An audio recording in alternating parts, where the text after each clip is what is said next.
ओम शांति। आज की जो मुरली है और उसका हम थोड़ा सा चिंतन करेंगे। बाबा ने कहा, मीठे बच्चे, ज्ञान की बुलबुल बन आप समान बनाने की सेवा करो।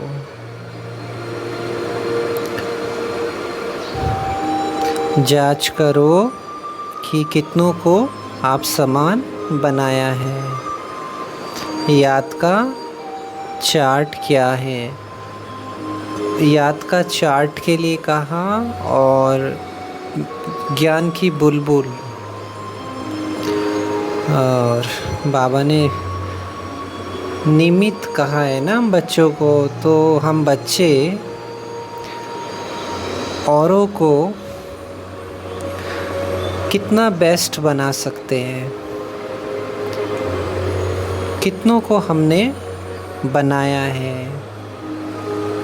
बाबा ये क्वेश्चन हमसे कर रहे हैं, क्योंकि जब हम अपनी आखिरी स्टेज पे जाएंगे तो हमारे सारे पुरुषार्थ का एक बैलेंस बन के बाबा पूछेगा कि आपने सिर्फ अपने लिए ही किया या कुछ औरों को भी बनाया, क्या क्या आपने किया संगम पर। तो वो सारा बैलेंस बाबा लास्ट में पूछेगा। हम भले करें ना करें, लेकिन अंत में वो पूरा एकदम बैलेंस होगा। उस अनुसार हम ये नहीं कह सकते कि हमने ये किया बाबा, हमने वो नहीं किया। तो बाबा ने कहा, बच्चे मैंने तो सब कुछ कहा, समझाया, इतनी बार समझाया, इसलिए बाबा कहता है ठीक है। और याद का चार्ट रखे। कैसे? आप लोग लिख के बना ले कि मैंने आज पूरे दिन भर में कितना याद किया, ये सच्चाई से। उससे क्या है कि हमारे सामने वो आईना आ जाएगा। हम और अपनी कमी को देखेंगे और उसको अच्छा पूरा करेंगे, उसको चेक करेंगे और चेंज करेंगे। आज का प्रश्न है, भगवान अपने बच्चों से कौन सी प्रॉमिस करते जो मनुष्य नहीं कर सकते। बाबा देखो हमसे प्रॉमिस करता है, शिव बाबा, गॉड, जो इंसान नहीं कर सकता। बाबा कहते हैं भगवान, बाबा ने यहाँ अपने को भगवान कहा है। भगवान प्रॉमिस करते हैं, बच्चे मैं तुमको अपने घर ज़रूर ले जाऊँगा। तुम श्रीमत पर चलकर पावन बनेंगे तो मुक्ति और जीवन मुक्ति में जाएंगे, नहीं तो मुक्ति में हर एक को जाना ही है। जो कोई चाहे ना चाहे, ज़बरदस्ती भी हिसाब किताब चुकतो करा के ले जाऊँगा। बाबा कहते हैं जब मैं आता हूँ तो तुम सबकी वानप्रस्थ अवस्था होती है, मैं सबको ले जाता हूँ। दुनिया में भी कहते हैं ना विनाश होगा ये, लेकिन बाबा ने एक्यूरेट कहा है। इस शिवरात्रि को 88 ईयर हो गए, 12 साल बचे हैं। 1936 में यज्ञ हुआ, अब कब हुआ ये सबको पता है। तो जो दुनिया वाले हैं नहीं सुधरेंगे, तो बाबा ने कहा वो कहाँ जाके बैठेंगे? मुक्ति में, मतलब परम धाम में। जीवन मुक्ति का मतलब हम सतयुग में आएंगे, फिर परम धाम जाएंगे, वहाँ जीवन मुक्त होगा। पर यहाँ जो हम संसार में है, जीवन बंध है, हर बंधन में है। उसी बंधन से बाबा तोड़वाने आया है। आज की धारणा है, इस शरीर को भी भूल पूरा पवित्र बैगर बनना है। लाइन क्लियर रखनी है, बुद्धि में रहे। अब नाटक पूरा हुआ, हम जाते हैं अपने स्वीट होम।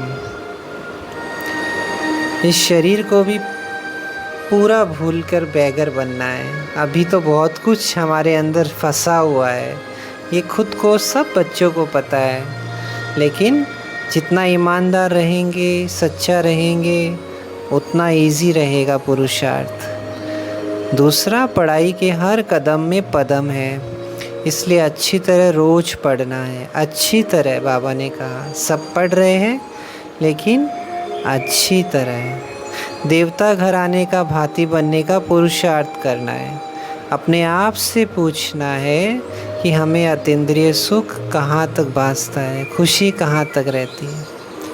कई बार मैं सेवाधारियों को देखता हूँ जो सिक्योरिटी होते हैं ना, उसमें भी लाइन में जैसे जोश में खड़े रहते हैं। कोई चिंता में है तो सेवा भी हम करें तो लाइट रह के करें। अपने अंदर की जो स्थिति है, कहीं काम कर रहे हैं, कोई कुछ कह देता है, दुख की तो दुनिया है ना, इतने मीठे तो हम ही हैं, बाकी तो दुनिया में तो जोर से बोलना, गाली देना, चिल्लाना,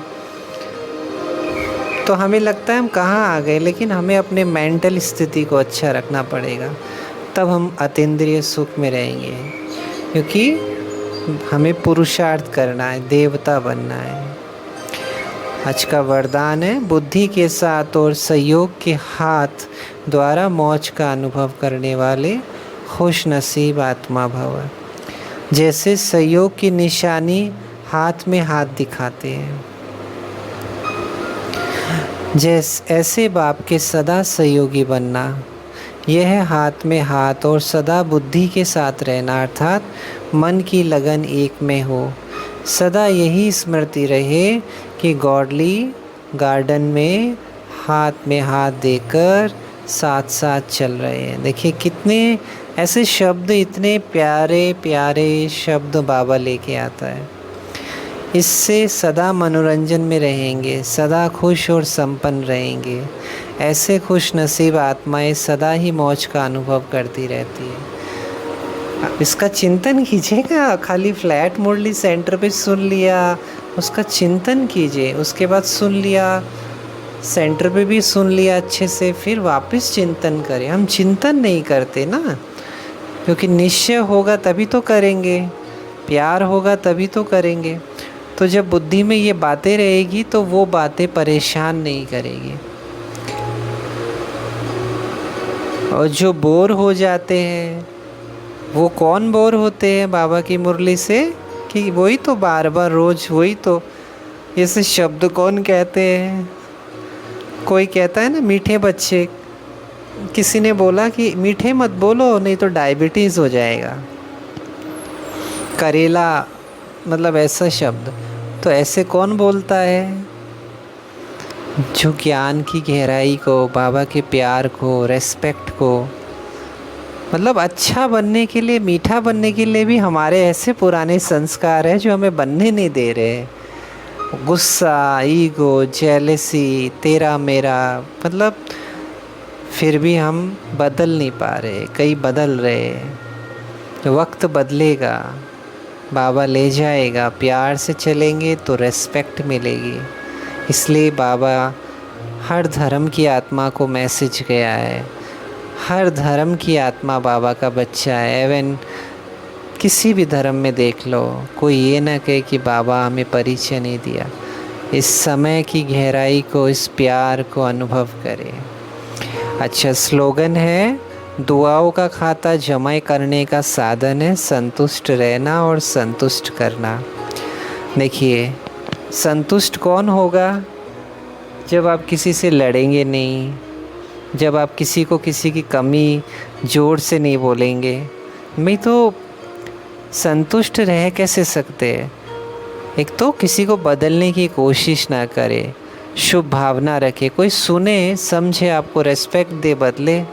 बाकी संसार में जो कुछ हो रहा है, हमारे आसपास जो कुछ हो रहा है, हमारे देश में जो कुछ हो रहा है, हम ना बदले, शुभ भावना, कानून का सहारा ले, लेकिन उलझे नहीं। और संतुष्ट तब रहेंगे जब हम किसी को अपना ये शांति में रहेंगे।